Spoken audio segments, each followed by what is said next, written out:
Hi, and welcome back to Expert Talks. I'm Agathe Ducard. Today, we're with Inouye, who previously worked at the National Safety Council, researching best practices to protect worker health and safety. She'll give us tips on how to select the right leading indicators for safety and evaluate if they're the right ones for your organization. Joy, thank you for being here. It's my pleasure. So Joy, as I understand, safety professionals look to leading indicators because they can provide clues to when and where safety incidents may occur. In your research with Campbell Institute companies, do you remember any tips that you could share on how to select the right leading indicators? I like the way you phrase the question because there is no one-size-fits-all suite of leading indicators that's right for every organization. One way to select good leading indicators is to identify the top hazards in your organization and track leading indicators to specifically address them.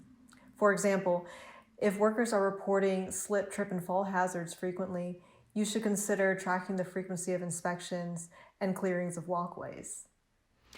Okay, so if choosing the right leading indicators depends for each company, where do you even start? Yes, that's a great question. You should start by evaluating your organization's level of maturity. Have you been using leading indicators for very long? Do your workers see safety as just following the rules, or do they think their actions make a difference? If your focus is on compliance, then consider leading indicators to confirm compliance with requirements, like number of hazard assessments completed.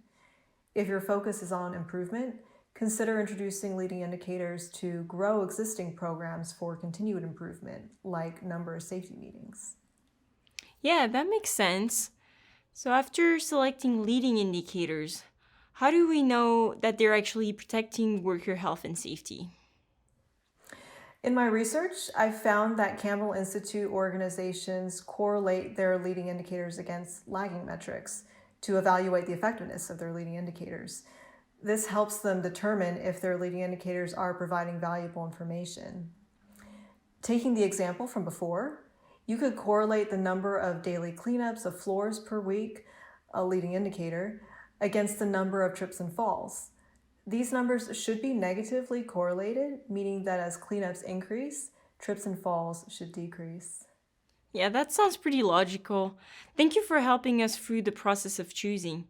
Now, it seems like implementing all EHS leading indicators is a complex process, weighing different factors like risk factors, top hazards, and maturity level. Can you share one more tip on how to implement them? It certainly is complex, and some of the most complex tasks for leading indicators are collecting, aggregating, and analyzing data from across the organization. This is critical to help you understand your top risks and hazards and where you have gaps.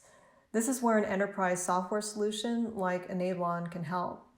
And with an integrated solution that connects all the different parts of your safety system, you save time and effort by having relevant data in one place instead of merging separate spreadsheets that could lead to errors. And it's easier for you to track your performance and see if you're meeting your performance goals. Great. Well, thank you so much for sharing tips on how to choose the right EHS leading indicators and evaluate them. And thank you all for watching Expert Talks. Stay tuned for more insights on industry topics.